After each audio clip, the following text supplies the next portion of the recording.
हर घर चुपचाप से ये कहता है कि अंदर इसमें कौन रहता है। किस हस्ती की हुई थी इस घर से शुरुआत, किन लोगों ने थामा था उनका हाथ। आइए सुनते हैं सितारों की जुबानी उस घर की अनोखी कहानी, क्योंकि हर घर कुछ कहता है। मैं जिस गांव से आता हूँ वहाँ 3 चीज़ें बहुत फेमस हैं: गेहूँ, गन्ना और गोला।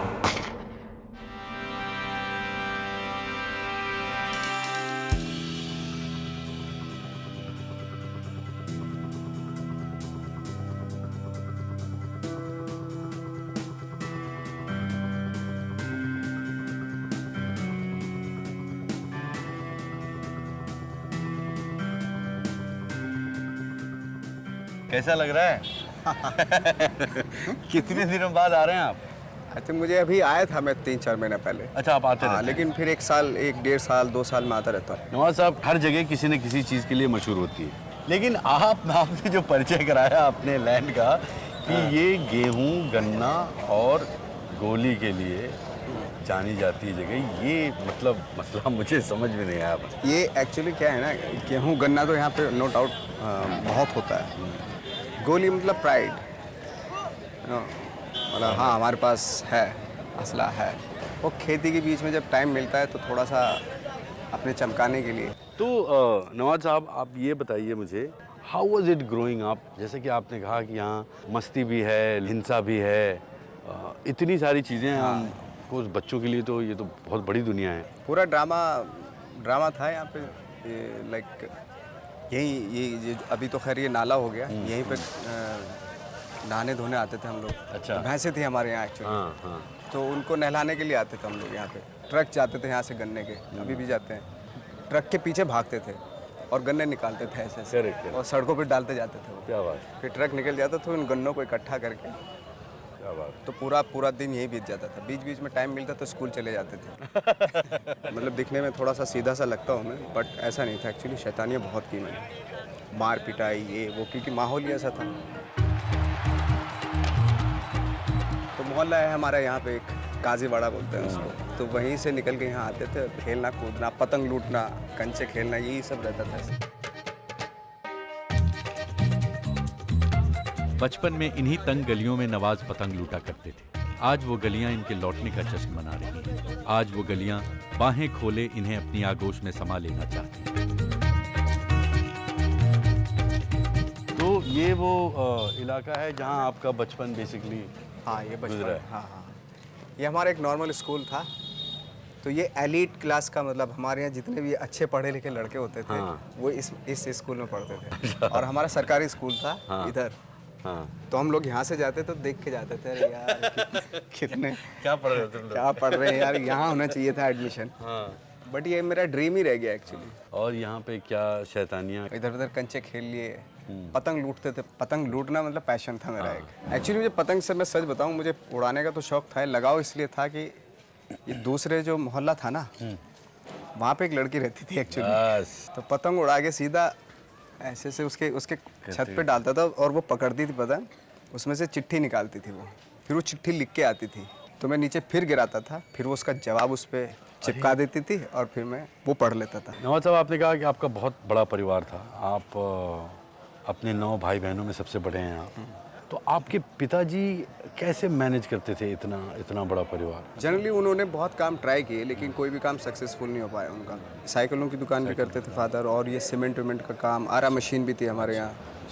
लेकिन वो इतना ज़्यादा उसमें कुछ बचत होती नहीं थी एक्चुअली। उनका क्या था कि वो बहुत ही ज़मींदार फैमिली से पले बड़े थे, और बार्गेनिंग या चीज़ों को बेचना ख़रीदना ये सब जानते नहीं थे। ज़्यादातर तो वही होता था, ज़मीनें बेच बाच के काम चलाते थे। तो इसका मेरे पे बहुत फ़र्क पड़ता था।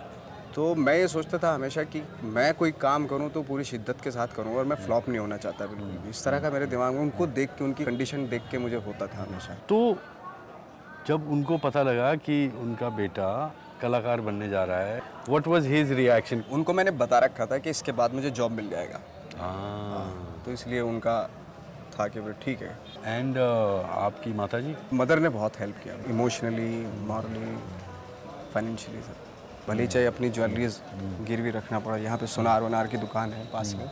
जैसे पढ़ाई वढ़ाई करता था, उसका एडमिशन के लिए पैसे वैसे चाहिए होते थे, तो पहली बार जब मैंने स्ट्रीट प्ले से मुझे पैसा मिला तो मैंने उनकी ज्वेलरीज सारी छुड़वानी शुरू की। क्या बात है। पैसा हुआ। तो आपका पहला सक्सेस कौन सा देखा उन्होंने?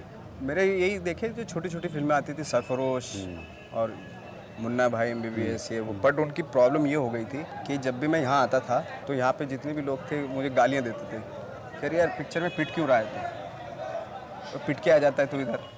और आपके पिताजी को पता चल जाता? फादर को बहुत गुस्सा आता था कि यार ये सब रोल मत किया कर, तो ये पिट पिट के आने का, और फिर आ जाता है तू यहाँ पे उल्टा। तो फाइनली जब गैंग्स ऑफ वासीपुर आए तो वो खुश हुए थे कि इसने एटलीस्ट मारा लोगों को। इस बार बेटा पिट के नहीं आया, पीट के आया।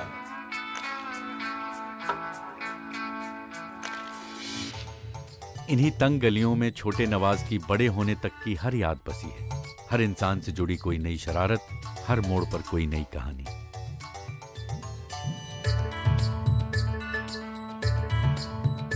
पहले से यही लेआउट था यहाँ पे? हाँ, पहले से इसी तरह का था, कच्चा था थोड़ा सा। हाँ। इसी आहते में गर्मियों में रात में सोते थे। हाँ।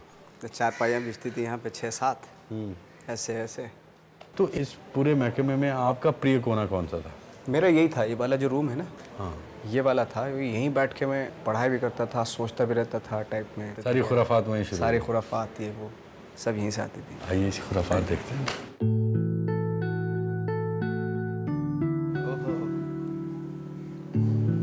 ये आपके लिए तैयार किया गया है।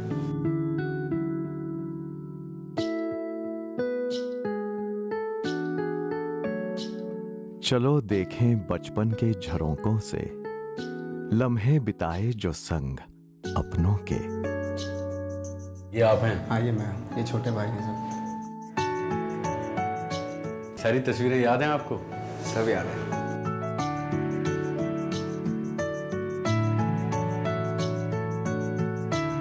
एक हमारे यहाँ ड्रामा होता था पार्लियामेंट के ऊपर, तो यहाँ से पहली बार मैंने एक्ट किया था।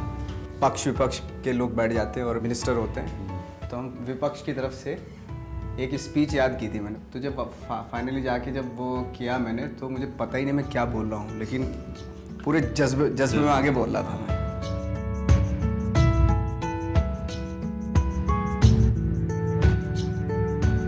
हर किरदार में एक नया किरदार ढूंढता रहा। नौटंकी से नाटक तक का सफर अद्भुत सा आज भी है।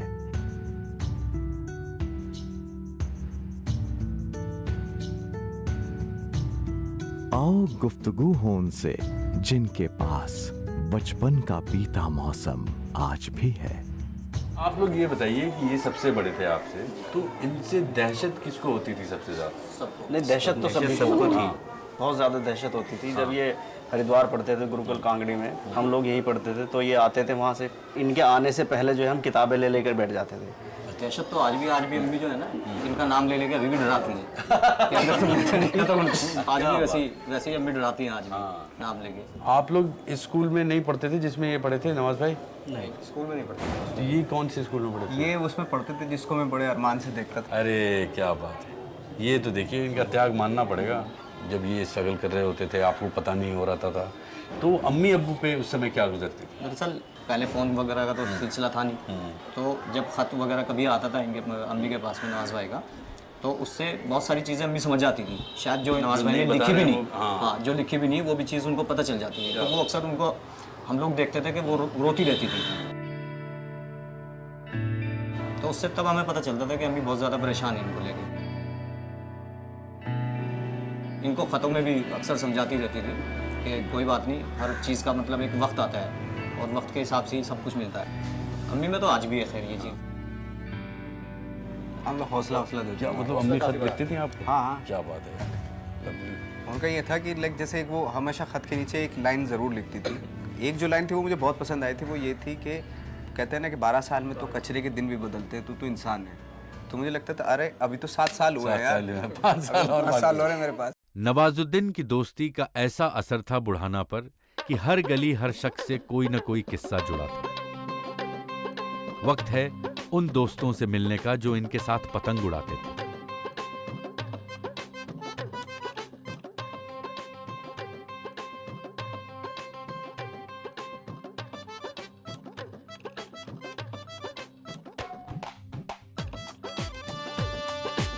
ओहो, पेच लड़ी, पेच लड़ी, पेच लड़ी। क्या बात है, पहला नंबर ले लिया मेरे भाई ने। क्या बात है। अच्छा, वो वाली छत कहाँ है जिसपे आपकी पतंग खत लेकर जाती थी? वो ना मस्जिद के पास ये जो बड़ा ब्लू कलर का घर, मस्जिद के जो उस तरफ जो हाँ पीले रंग का हुआ ना, उससे पहले वाला। अरे समझ गया, बड़ा ही कॉम्प्लिकेटेड लैंडिंग होता होगा यार। सिनेमा कौन देखता था आप लोग साथ? सभी सिनेमा देखते थे यहाँ, कच्चे कच्चा सिनेमा वो पर्दे उठावे थे, हम पर्दे लगे हुए थे, हम पर्दे इन्हें घुसा दें। जो लेडीज बुरका ओढ़ के जाती थी, टोपी वाला बड़ा बुरका होता था, तो सहज में उसके बुरके में घुस गए, इतने देर थे हम और अपने अंदर पहुंच गए। इनके साथ मैं पहलवानी करता था। क्या बात है। तो ये अभी पतले दुबले हुए, वरना बहुत बलिष्ठ हुआ। गृहस्थी में फंस गए। मैं दिखा सकता हूँ, वैसे डाल के दिखाएगा बन्ने, ताकत है। बन्ने शेर में भी सुनाता हूँ। किस कदर शिद्दत एहसास लिए बैठा हूँ, किस कदर शिद्दत एहसास लिए बैठा हूँ, दूर रहकर भी तुम्हें अपने पास लिए बैठा हूँ। क्या बात है, वाह। यहाँ की आबो हवा में कुछ बात तो है, लोगों में गुरूर है, लेकिन बेइंतहा प्यार भी है। घर है, परिवार है यहाँ, जिंदगी से सुकूनो सरोकार है यहाँ। नवाज साहब एकदम मॉडर्न खेतिहर लगते हैं आप। हाँ? ये सारा खेत आपका ही है? ये पुराना। क्या बात। एक बहुत स्ट्रॉन्ग कनेक्शन है नवाज साहब आपका और खेतों का। मोस्टली जो फिल्मी परिवार से नहीं होते हैं उनको संघर्ष करना पड़ता है, कोई टीवी से, कोई एडवर्टाइजिंग से, कोई छोटे छोटे रोल से।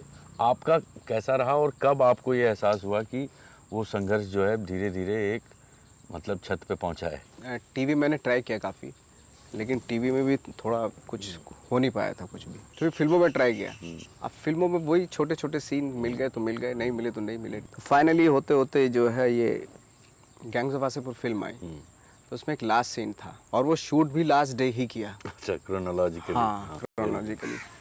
तो उसमें सीन था कि मैं उसको जो है रामाधीर सिंह को, विलन को गोली मार रहा हूँ। उसमें मैं कैरेक्टर में नहीं था एक्चुअली वहाँ पे बिल्कुल भी।